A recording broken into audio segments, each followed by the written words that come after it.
In today's episode, I talk about old ink cartridges, what pens I've always wanted to sell, and the best thing I've learned about myself since starting GouletPens.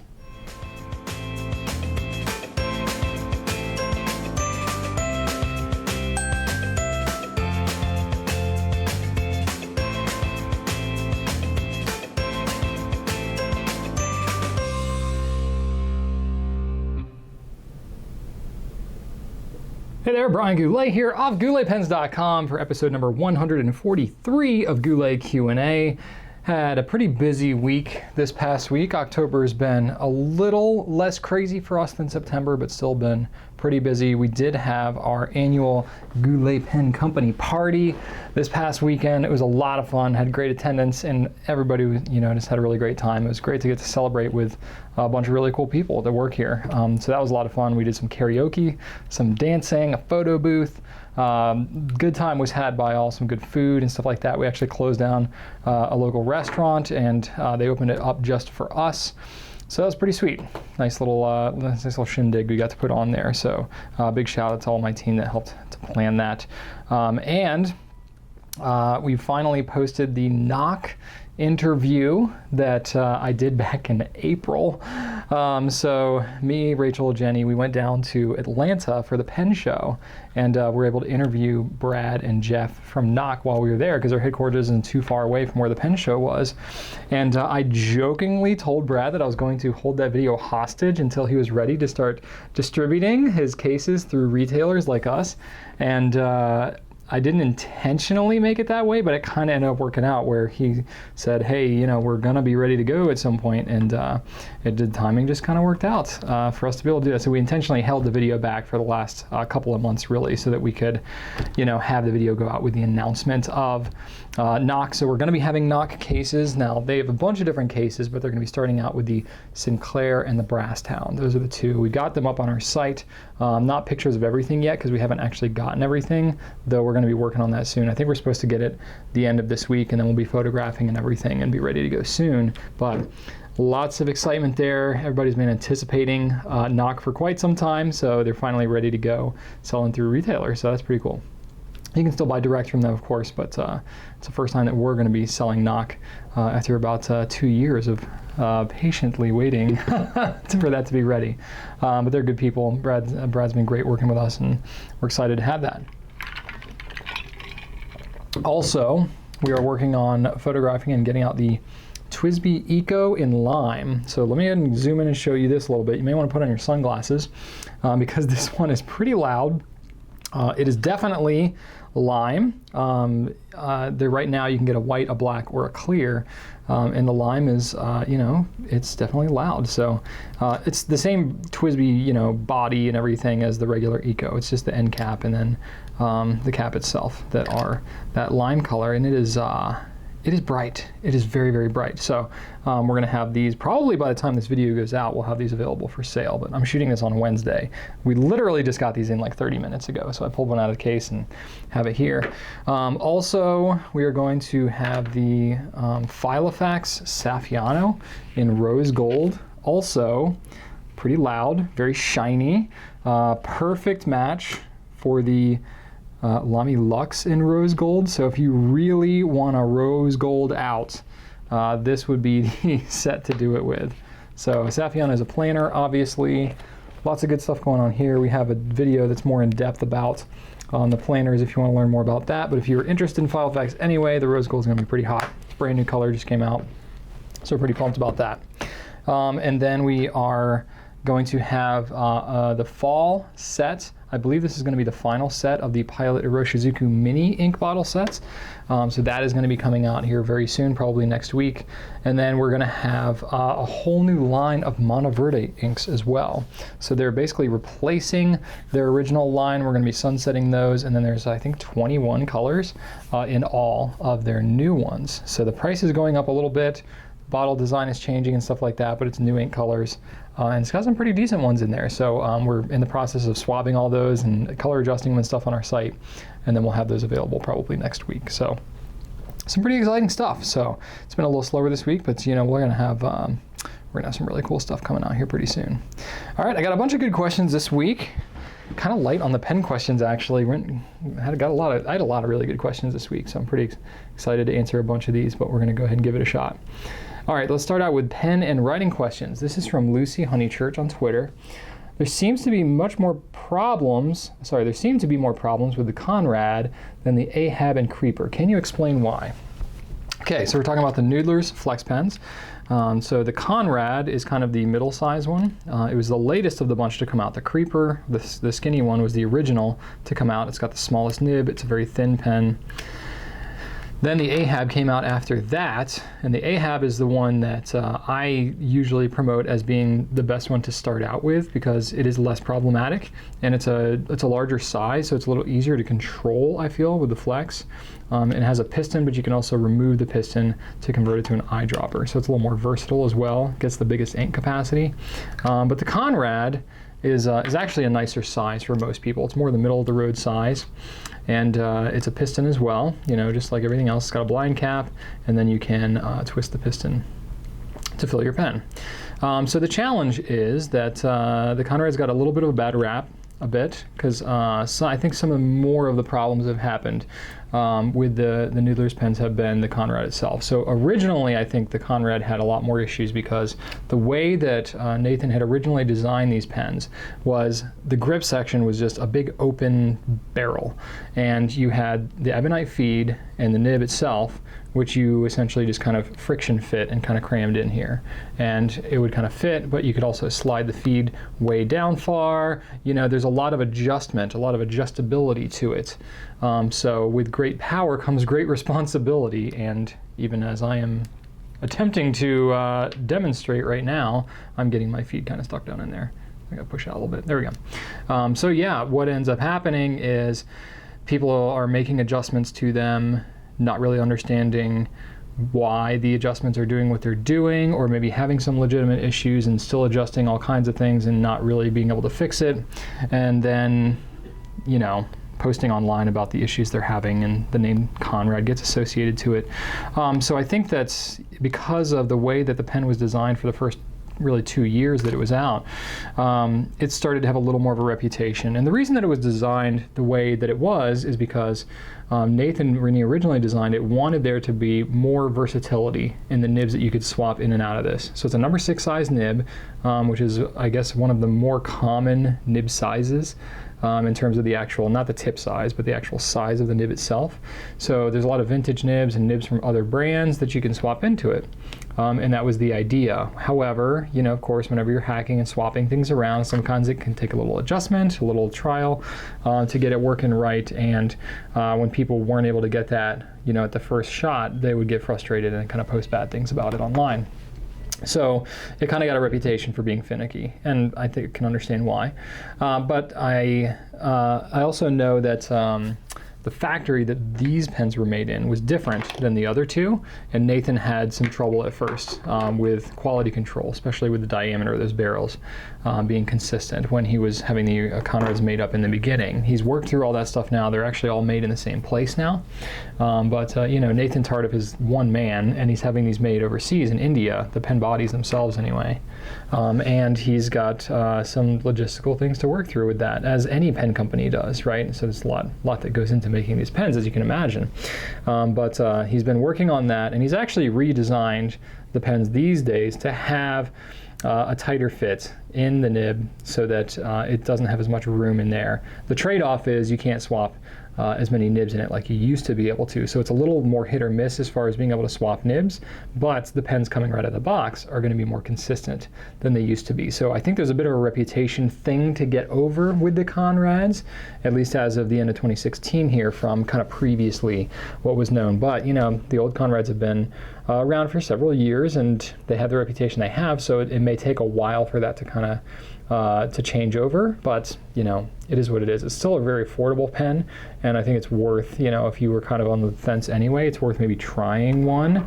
But still, for me, the Ahab is kind of the go-to as far as really getting into it. But a lot of people like the Konrad too, so I think it's worth a shot. But that at least gives you a little bit of context as to maybe why you see some stuff on there about the Konrad. Let's talk about ink, shall we? This came from David in an email. I have about 20 unused packs of cartridges left. Some are up to 5 years old, and I had to consolidate this. He's switched to bottled ink, but he's now using cartridges. Some are up to 5 years old. Due to evaporation, they're only 2/3 to 1/2 full. Are these cartridges safe to use in my pens, or will the concentrated ink gum up the feed? If I use a cartridge, could I puncture the cartridge and inject some water into it, shake it up, and then install it in the pen, or should I just toss them and chalk it up as a learning experience? Okay, you get your money's worth on this question because there's a bunch of different things in there, but you know, if you have a cartridge like this, now the cartridge isn't necessarily always going to be completely full. It might be, you know, a little bit empty there, just so that there's, you know, a little bit of space. That's okay. That's pretty normal. But you're talking like if it's really down here, even like halfway. So what's happening here is the plastic that's using this, just like most plastics, but over time, you know, especially this is a plastic, it's meant to be disposable, so it's not like archival type storage, you know, quality plastic, if there is such a thing. But essentially what's going to happen is the plastic is going to leach out moisture over time. So the water is actually evaporating out of your ink, and then it's leaching through that plastic. And then what's being left is the concentrated dye inside here. So there's kind of good and bad with that. The good is kind of like you alluded to at the end there, is that you can actually reconstitute that back to be kind of normal ink again. If you use an ink syringe or, you know, whatever, ink syringe tends to work best, but an eyedropper if you can use it, and take some water and stick it back in here, get it back up to its normal level, kind of shake it up a bit, then that dye will mix back in with the water and it'll essentially kind of come back to life like it did in its original kind of proportions. The challenge with it is if you don't do that, then you are left with more dye to water than the original ratio, and dye is very dry. So if you're using a very highly concentrated dye ink, then it's not going to flow as smoothly through your pen. I don't know that's necessarily going to like, excuse me, forgot how to talk for a second there. I don't think it's necessarily going to, you know, gum up your feed, though it's probably just not going to flow as well, and so you'll need to clean it out. I mean, it's going to clean out really easily because that's kind of what it is it just needs more water to work through, but the challenge you're going to have is it's probably not going to behave like you want it to. And the whole point of using cartridges is being able to take them on the go and use them. I highly doubt you're going to want to take your cartridges and then carry around a syringe full of water and be like at a business meeting refilling your syringe and then sticking it into your pen. So it kind of loses the functionality of the cartridge when you're not able to just stick it in your pen and use it. So you're kind of going to have to make that judgment call. I think it's worth giving it a shot. It's not going to really harm anything. It just might not flow well, so you'll have to clean it out of your pen. But that's really the biggest loss you'll have is the time spent there. Probably you'll end up just tossing it, or if it's a color that you particularly enjoy, then you can always reconstitute it and then use it. But you know, a box of 20 cartridges, 20 unused packs of cartridges, that's a decent amount of ink that's left in there. So it's really going to be up to you. Do you want to be syringe filling 20 packs of cartridges, which is probably going to last you quite some time. But my guess is that it's not going to function that great if you just carry it around and use it like you would normal cartridges. All right, a paper question here. This is from Matthew Beddow on YouTube.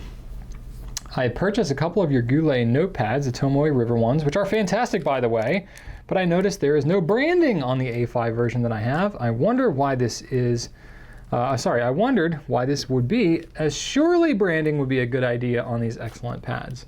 I agree, and if you know anything about the Goulet Pen Company, you know we like to stick our name on everything. And so yes, that was certainly a consideration. We do have some branding on the packaging itself, but yes, you're not hanging on to this plastic, surely. So as soon as you get your notebook, you're going to be pulling it out of here, and then you're going to toss this, and then you just left with a notebook. And literally there's no branding. I mean, there's nothing in here to show you anything. So that was surely a compromise. We talked about a lot of different ways that we could brand it ourselves. The challenge that we have with that is that in the grand scheme of things, we're not buying these in the quantities that would be required to do like an embossing or some other kind of debossing or whatever kind of thing to really brand it nicely. And it was somewhat cost prohibitive to add that in because it would be so laborious to do that manually. Or we would have to, I'm talking literally, we would have to buy massive quantities of these things to be able to get our branding put on the notebooks. And you know, it was a bit speculative when we first started designing it, and I think it's something that we're going to look to revisit at some point as far as when it might make sense to actually start doing that. But for the short term, for us, it just didn't seem worth it to raise the price by, I'm not joking, something like $1 or $2 per notebook just to get our name on it. So that didn't seem to make a lot of sense to us, and we wanted to try to keep the cost down and still offer, you know, several different options in terms of sizes and ruling and stuff like that. And if we had gone with, you know, a branded notebook more intentionally like that, then it would have, you know, either limited our options by requiring us to buy higher quantities.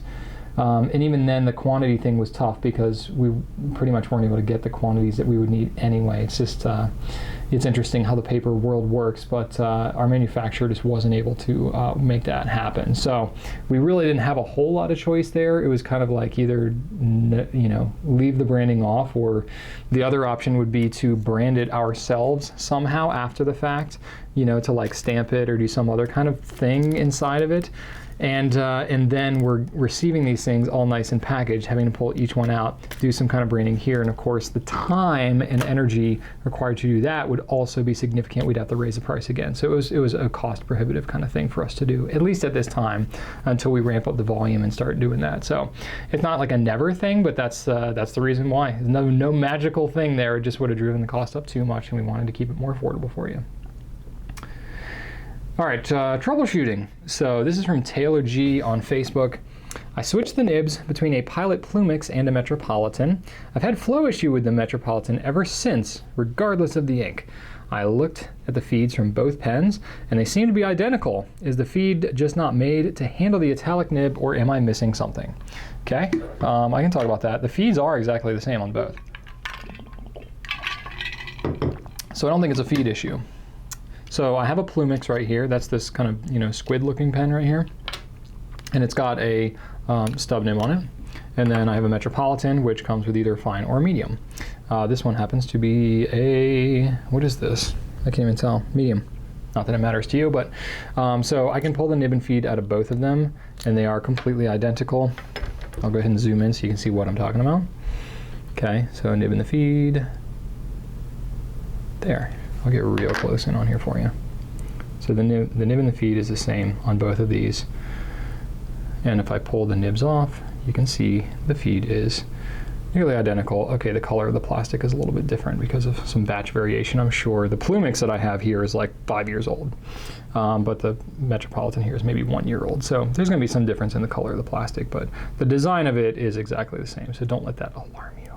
But the feed's the same, and it fits on here just the same. The nib design is the same on both of these. You can see it has kind of these little wings on the back that kind of grab onto the back of the feed, and then the nib design is similar. It's just really the tip of the nib that is shaped differently. It does have a little different stamping on it. You know, the Metropolitan design is a little fancier than the Plumix is a little plainer, but the nib design is the same. So you can actually switch and swap the nib and feed in between the two.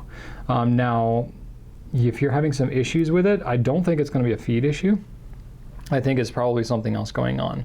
For one, I would try switching it back and seeing if it still works the same, or if it still feels the same. My experience has been that this nib that's on the Plumix tends to be a little bit drier. Okay, and I don't know whether that's the grind, I don't know whether that's the slit or the way these things are cut or whatever. If I'm looking at it, it looks like the tines on this nib are pinched together. Whoop, I'm getting out of frame. You can see how much I haven't shaven recently. But the slit on the tines here is pretty tight. Now on the Metropolitan, you can. It's really tough to see this from this distance, but it's a little more open.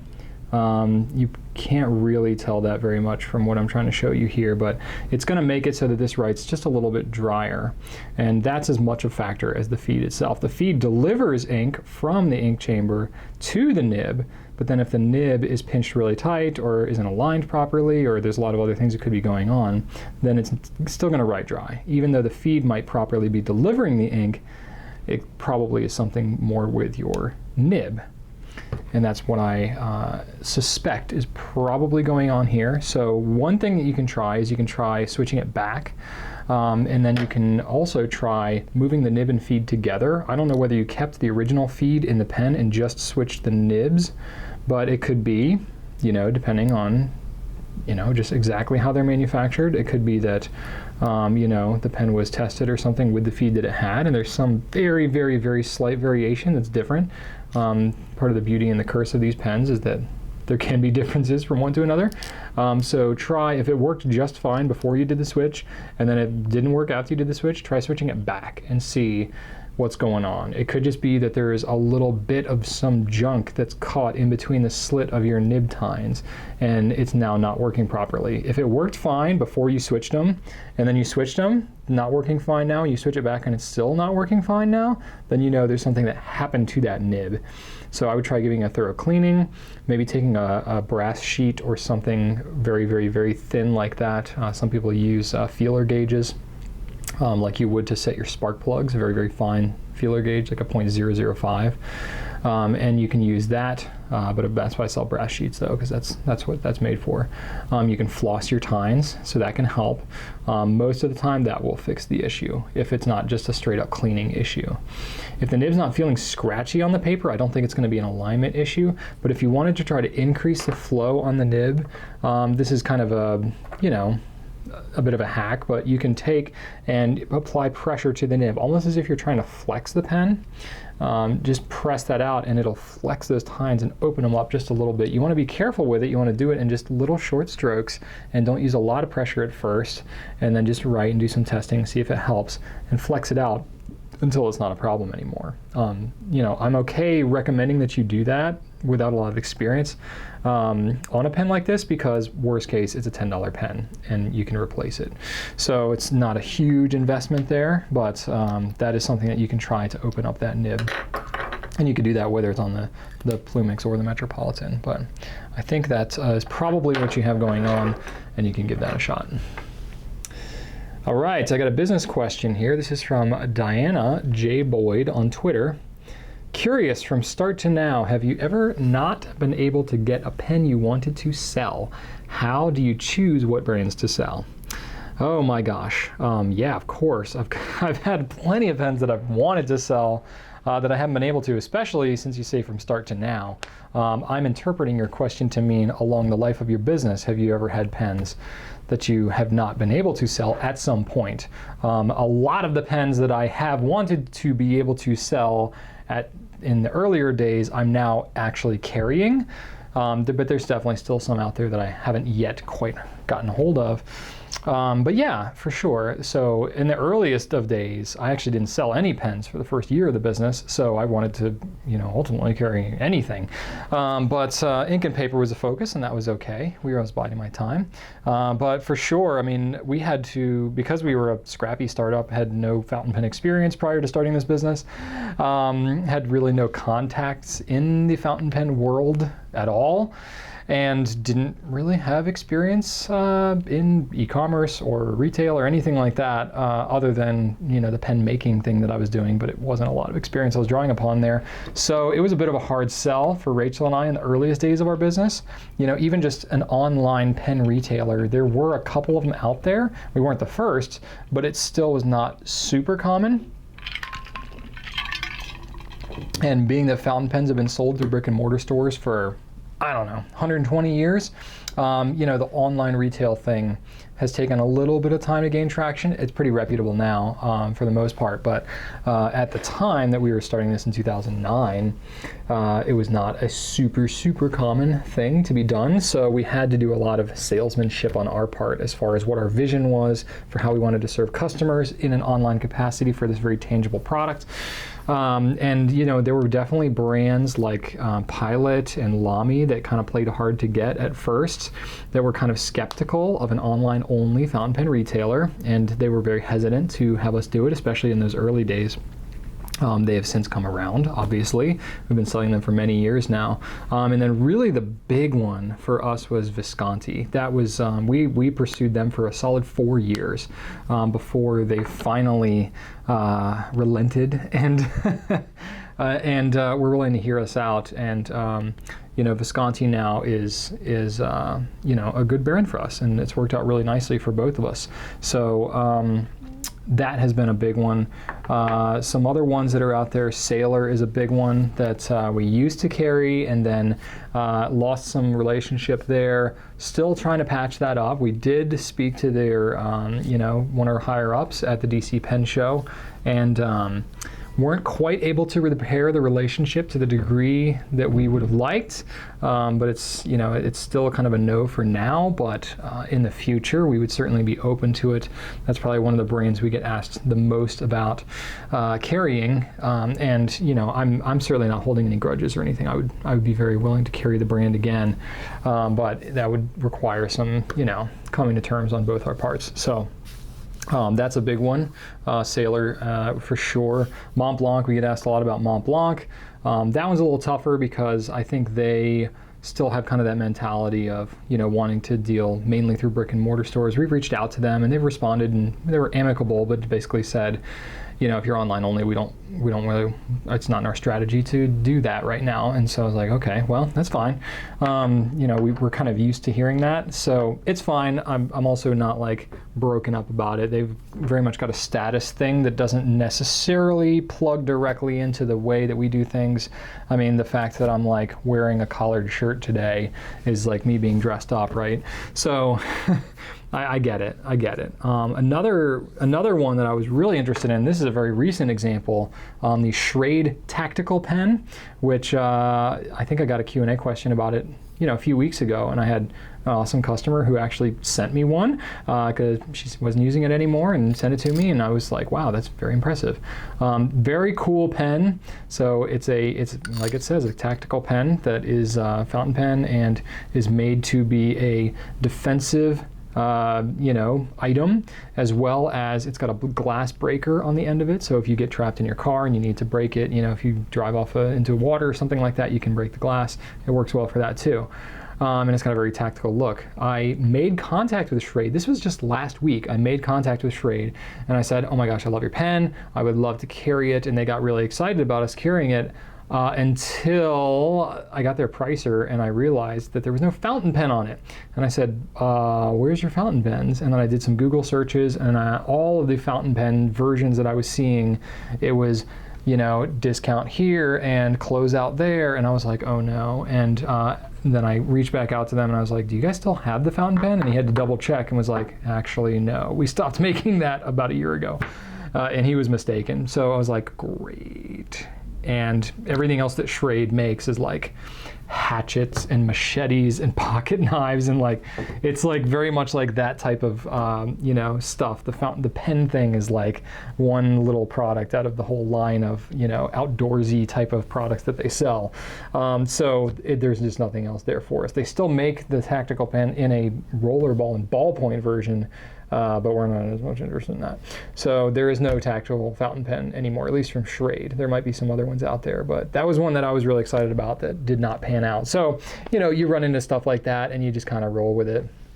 You can't do a whole lot about it, but you know, and then there's other things like limited editions and things like that that will come along here and there. We've had to devil all the time with certain Pelican pens, especially some of the limited edition stuff. You know, it seems like some of the limited stuff, they really prioritize, you know, Europe and parts of Asia. US kind of gets like the overflow stock for some of that limited edition stuff. And, you know, because we don't carry like the full stock of Pelican regularly, we don't always necessarily get like first pick when it comes to LE, things like that, so it can be kind of tough. Lately we've done better though with some of the special editions that we've had, but for some of like the really crazy stuff, it can just be tough for us to get our hands on it, even if we like know, like if somebody is like ready to go and wants to special order or something like that, to the point where we're like, we don't even do special orders for Pelicans anymore because it's been so spotty and we haven't been able to really deliver on most of what people have inquired about. So, you know, that can be kind of tough. So Pelican to a degree would kind of fit in there as well. That we are a Pelican seller, but the products are kind of just hit or miss with some of those higher end things.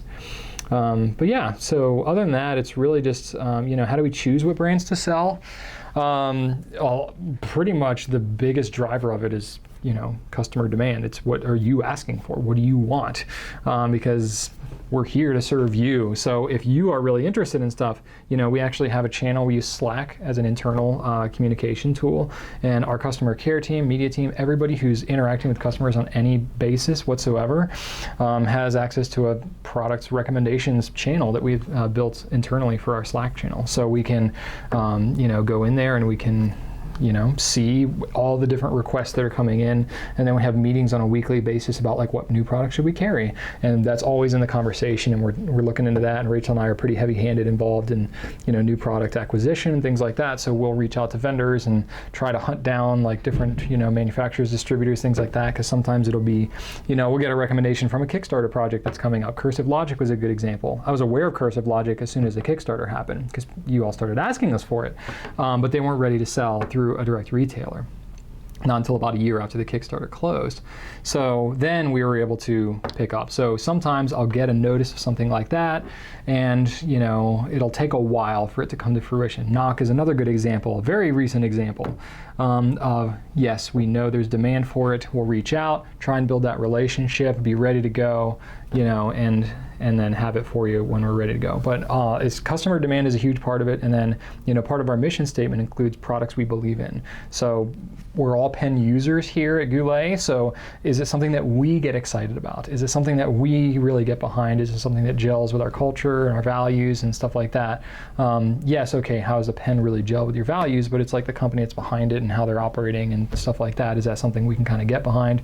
And does a product function well? Is this a product that we believe in? Is this something that I would carry around with me and pay my own money for and stuff like that? And in many cases I do, because I buy way too many pens myself, but always running it through that filter, and that's how we do a lot of it. Not to say that if we're not carrying a brand that we don't believe in them or something like that. Sometimes the timing just doesn't line up, or we might completely believe in the product, believe in the brand, but there's just not demand for it. That happens a lot too. So it's a lot of different factors have to fall. I don't know, there's a lot of factors that have to fall just in the right place. Sometimes it's timing. Sometimes we're really busy and we don't need more to take on at the time, and so we pause and we'll wait on certain things like that. So there's a lot of different parts to choosing why we would carry certain things, and that's a lot of it right there. All right, this question is from xilebat on Instagram. Have you stopped periscoping? Oh, xilebat, excuse me, xilebat on Instagram. Have you stopped periscoping? Yeah, essentially.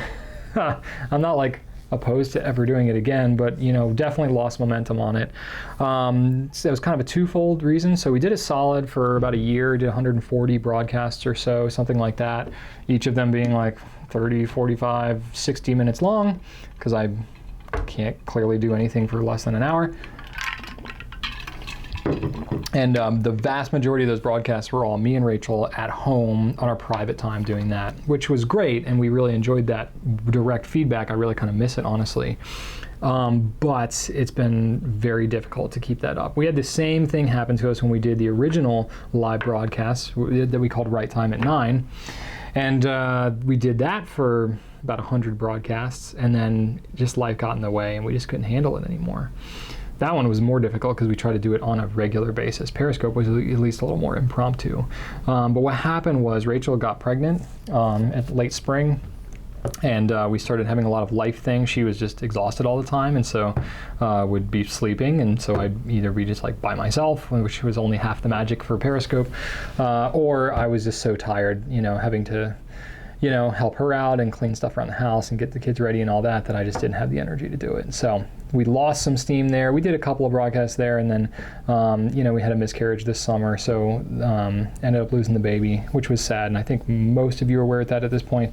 But it was difficult. We made it public, and so it's not a big scandalous thing, but that just knocked the wind out of our sails emotionally for doing a lot of extra stuff on our personal time. So that was kind of it, and then it was kind of in tandem with that, and then just seeing a lot of people had been on Periscope and it had a good excitement around it kind of initially, and then Facebook came out with their live feature, and YouTube has a live feature as well, and Snapchat's on the rise, and there's just a lot of other video channels that have kind of come about. So having a dedicated standalone video app like that, we noticed that it was kind of the same people that were coming in, or same number of people that were coming in on every broadcast. Definitely had our diehards that were there every time.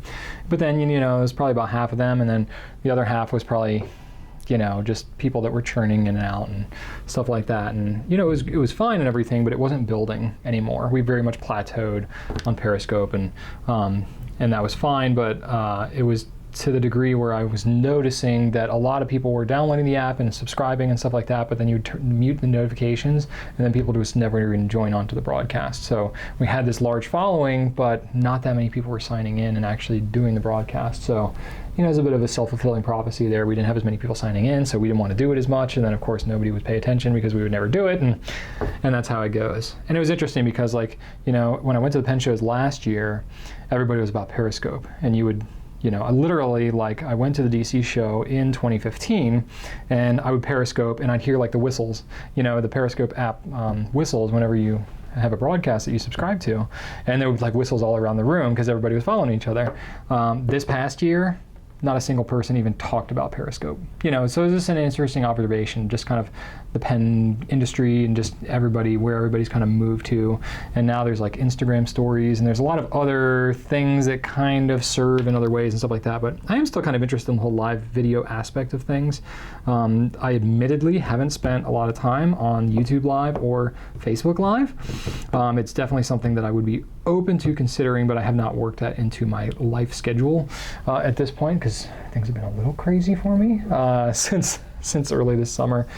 But that's really kind of what happened. So yeah, I'm curious to know, you know, are you guys still interested in Periscope or any other kind of live streaming thing? I'd be really curious to know about that. But that's a story of what's been going on this year. Okay, Christine B on Facebook says, who is the author that you reference a lot? Gary something. I haven't heard of him, but I like leadership authors. And what are the top 5 things you learned from him that have helped you in business or personally? Well, the name that you're looking for is Gary Vaynerchuk. And I'll show you this book because it's got his face on it. So Ask Gary Vee is his latest book, but Gary Vaynerchuk right there at the bottom. Boom. Nice and easy to remember, right? It's got a name like, you know, even more complicated than mine. Yeah, he definitely has written 4 books at this point. I think maybe 5 with his wine book. Yeah, definitely he's a good author that I have been inspired by. Very into the social media thing and kind of the business 2.0, you know, whatever online kind of thing. So, but he's definitely got some good, you know, pretty solid leadership principles. He's definitely not as like polished up as some of the other business leaders, the John Maxwells and all those kind of people. But he's certainly got his own flavor to it. So he's been a big influence for me personally, just because I'm kind of in this space, right? Like in this whole social media thing, in e-commerce and stuff like that. He was a wine guy selling wine online and, you know, in pens. And so it's kind of similarities there. And his stuff is very just kind of to the point and very tangible. So, you know, the top 5 things that have really influenced me or this business that Gary has really done. Number 1 is the videos. Like his first book, Crush It, I would not have started making videos if it wasn't for my reading his book, Crush It. So the fact that I'm even sitting here right now, I would credit a lot of that to him, you know, inspiring me through that book. Another one is the idea of personal engagement.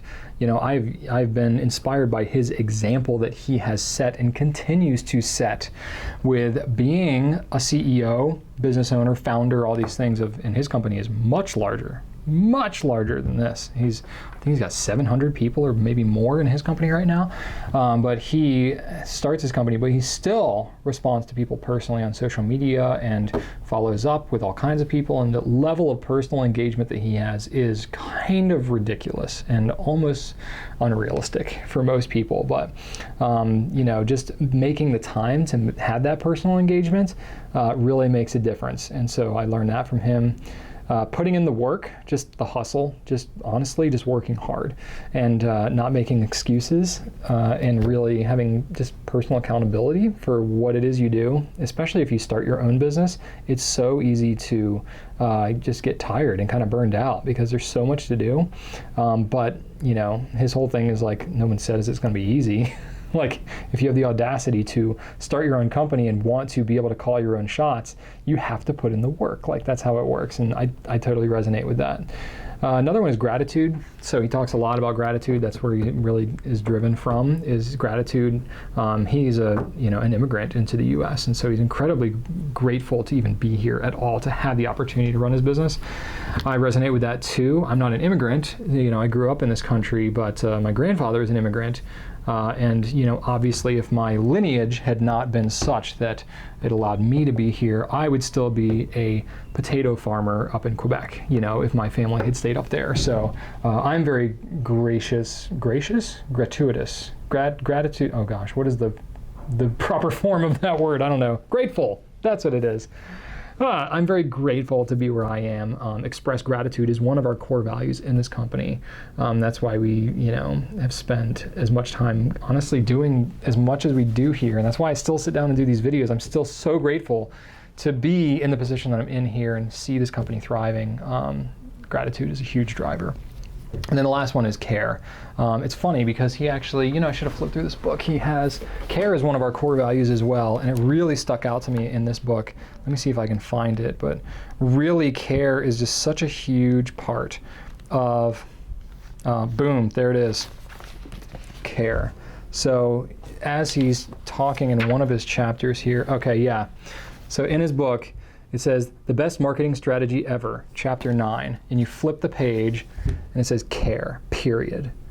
And that care, period, that stuck with me enough that we made it our 7th core value. And that just kind of explained it right there. And we put a period on it in our core values, partly because that had such an impact on me when I read this book.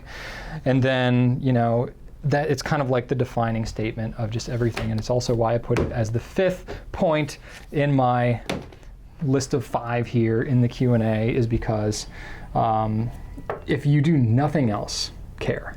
And that will help to cover all cracks in the mortar, right? All right, now I got a couple of personal questions. That was sort of a personal question, but some other personal questions now.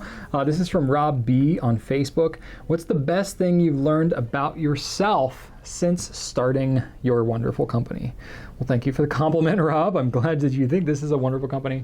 I've definitely learned a ton about myself personally. I think that if you ever want to learn a lot about yourself, you should start your own company, because it is going to require you to be incredibly introspective, because I'm a big believer in the concept of the leadership lid. That's a John Maxwell concept from his book, The 21 Irrefutable Laws of Leadership, which is a fantastic book. But the law of the leadership lid basically says your organization can only grow as much as you do. So you are going to be the lid to how high your organization can go. And it's all about personal accountability and all that kind of stuff. And I think that when you start your own thing, you become ultimately accountable, because you're accountable for payroll and taxes and your customer experience and your operations and everything. You're responsible for it all. And as the CEO, I am responsible. I'm not necessarily doing everything here, but I'm ultimately accountable for everything that this company does. So I have had to learn a lot about myself, learn a lot about my strengths, and try to spend as much time in there as possible, and a lot about my own weaknesses, of which I have plenty. And trying to, if not fix those, at least, have others help to round those out and make them more responsible in those areas, so that I'm not often put in a place where I'm required to operate in my weaknesses.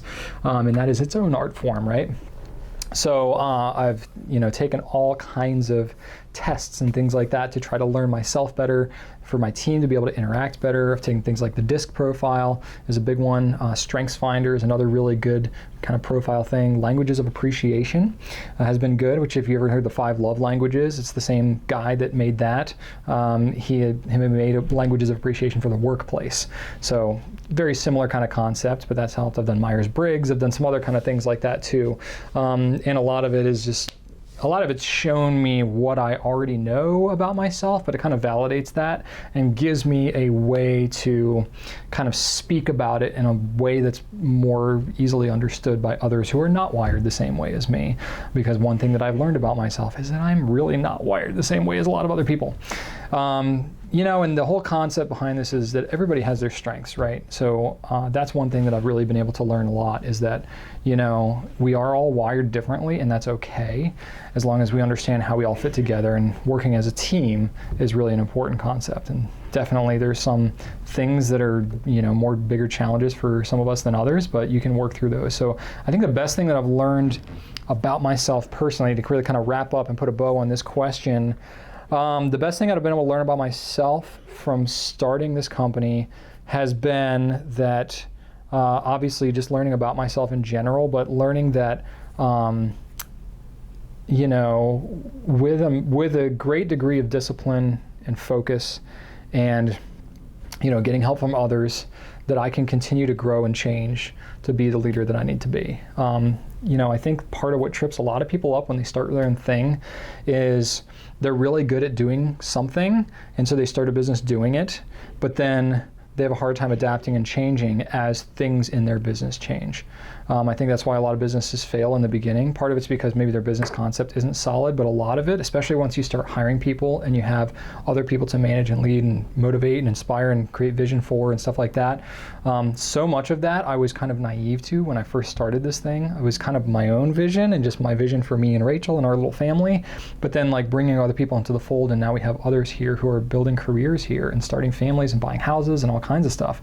It's a big responsibility to have to now to be responsible for all of that. You know, it's a big thing that I didn't necessarily 100% understand when I got into this thing 7 years ago, that that's ultimately where I would be going. But for me personally, understanding that, okay, even though I didn't come in with that knowledge and skill set, it's something that I can learn. I can change. That's the beauty to really come full circle on this question about this whole idea of the leadership lid is, as a leader, you are the problem with whatever's going on in your company, but you are also the solution. And that's the beauty of it, is if you're able to accept it and you're willing to change and adapt and grow and try new things, you can continue to build. And that's the cool thing about it. So I think that's the best thing I've learned about myself is, yes, I have been somewhat naive in the earlier stages, but I'm constantly learning and building and growing. And that's probably the most exciting part about this whole process for me, is that I can continue to grow. So, one more questions for this week, and then I'll wrap it up. This is from CEVT23 on Instagram. I don't know how to pronounce that, but hi Brian, big fan of Goulet. I wanted to ask you, at what point in your first years of pen journey and collecting all types of amazing pens, you started to realize that you only used the few ones that were perfect for your writing type, that fit you the most and instantly became in permanent rotation, and the rest of your collection was a little behind that few pens? At what level did you reach that point, and how many pens you had to really become aware of that preference? Cheers. Cheers to you as well. I'll let you know when I reach that point. Oh gosh, honestly, no. So I think this is pretty common for someone to reach, especially if you get really, really deep into the fountain pen world. And what I mean really deep, I'm talking like 50 pens or more probably would qualify you as really deep. I'm more in the 450 range at this point. I really have a problem. Actually, it's probably closer to 500. I have some in boxes that I haven't put into my pen case yet, but I really have a pen problem. But anyway,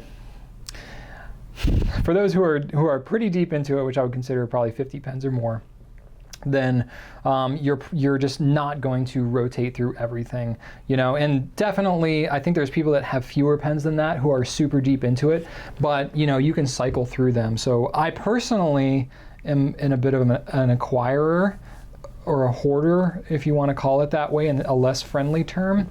I don't get rid of anything, you know. I don't throw out a pen or get rid of it until it's like broken and unusable anymore. I will give pens away, I'll give new pens away and things like that, but I don't often get rid of a pen once it has become a personal pen in my collection, just because, for one, I like to use it for reference for, you know, all of the various video things that I do. When I sit down and shoot a Q&A and want to show a lot of pens, I can just go over to my cabinet and grab them all, and I can look at other ones, and I'll spend time and just kind of flip through the pens and look at them and familiarize myself with them on a pretty regular basis. So that's just something that I enjoy doing. It's kind of my style. But a lot of other people that I know that are really into the fountain pen thing, will narrow their collection over time. You know, Stephen Brown is a perfect example. I'll go ahead and shout out Stephen Brown right now.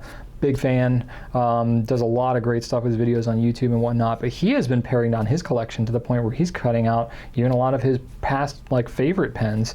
He's really narrowing it down, and you know, I think in a way that's very admirable to be able to do that. I do not have the discipline at this point to be able to do that because I like to be able to have my hands on everything. But certainly in other areas of my life I am that way. This is just like a pen thing that I really indulge. But I think that probably if I had to be realistic, I would say it's no more than 5% of my collection that I'm using on a regular basis. And even that's pretty generous because 5% of my collection at this point is like, what is that? How many pens is that? 25 pens. You know, that's way more than I'm really honestly using on a regular basis. So probably more like 2 to 3% for me. But I do rotate through my pens pretty regularly. You know, I have certain ones like my Homo sapiens I'm carrying very regularly now.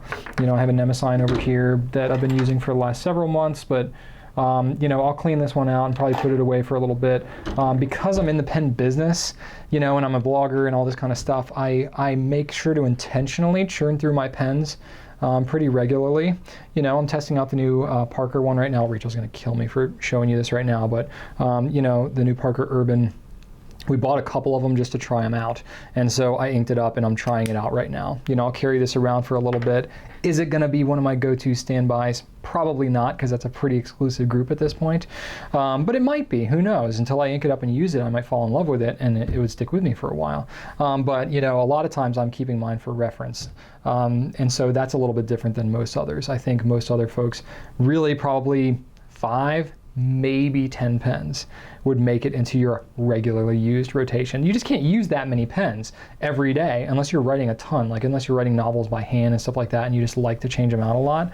It's just, you know, at some point you have to be realistic. And so, you know, you like to, you know, there can definitely be significant reasons why you do it. You can buy them as gifts for yourself when you hit certain milestones in areas of your life and you want to keep it and it's sentimental and you hang on to it forever.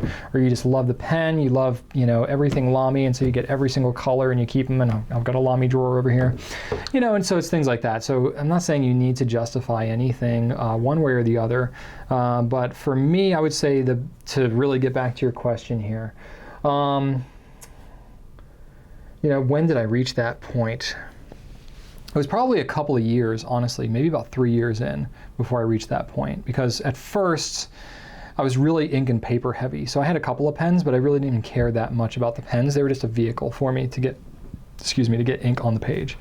It wasn't until probably a year into selling fountain pens that I really started to get into pens a lot. Like once we got Lamy and Pilot and some of those other brands, then I got things like the Blue Pilot Custom 74 and the Lamy 2000 and stuff like that, that I really started to be like, oh yeah, okay, all right, I'm starting to get into this, you know, and I really started to gather up a pen collection of sorts.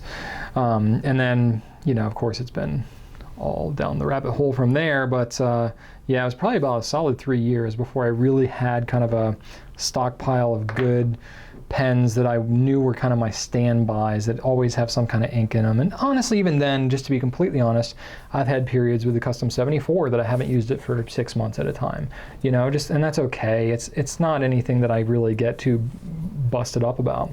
But you know, I'll go through periods where I'll use the Eco and I carried that around for like 6 months, and then I don't have an Eco with ink in it right now, you know, and that's okay. So for me, it's a little bit different than everybody else because I try to familiarize myself with so many different pens, you know. So I have things like my Lamy Lux inked up right now, and you know, I have my pen case right here, so I'll go ahead and pull it out. So things that I am carrying around right now, I have, you know, a Copper Mule. I have the limited edition Vanishing Point. A lot of my things are limited edition right now, honestly.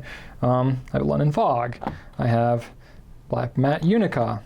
I have Lamy 2000 Special Edition, or the limited edition. I have this Conklin with a nib that I don't sell, but I wanted to familiarize myself with the nib. I have the current Edison Nouveau Premier. I have the titanium tactile turn gist. So there's a lot of pens in here that I will carry around for a spell, and then it may not make it into my daily rotation, and that's okay, but I'll keep it and use it for certain occasions. You know, if I'm wearing a suit, which I don't do that often, and I want a pen to accentuate something in that suit, looks like we just lost power here. Sorry about that. Well, I can keep the recording going because the camera's still on, but interesting. That's fun. Anyway, immediately I flip into CEO mode and I'm like, oh crap, I need to go talk to my team. So it's kind of fitting that I'm on the last question. So I'm gonna go ahead and wrap this up since I am out of power now. But that's kind of what I got going on. So yeah, I was at the end of that question. So yeah. All right, question of the week this week. I would love to know what's your opinion of live streaming video. So with Periscope kind of, you know, hanging out there and Facebook and YouTube, and I'm sure that Twitter and Snapchat and Instagram are all going to get into live video at some point because it's the next thing for everybody to set up. I'm curious to know from you what you would like to see in terms of my involvement on live video. Where are you hanging out right now? Are you using live video at all? Do you enjoy it? Just general feedback about that. I'd love to hear about it in the comments. That's it for this week. I'm going to go see what the heck is going on with our power.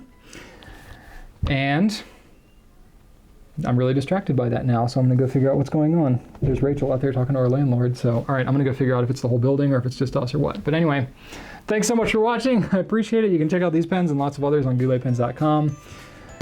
I'll see you next time. Have a good weekend and a great rest of your week. Right on.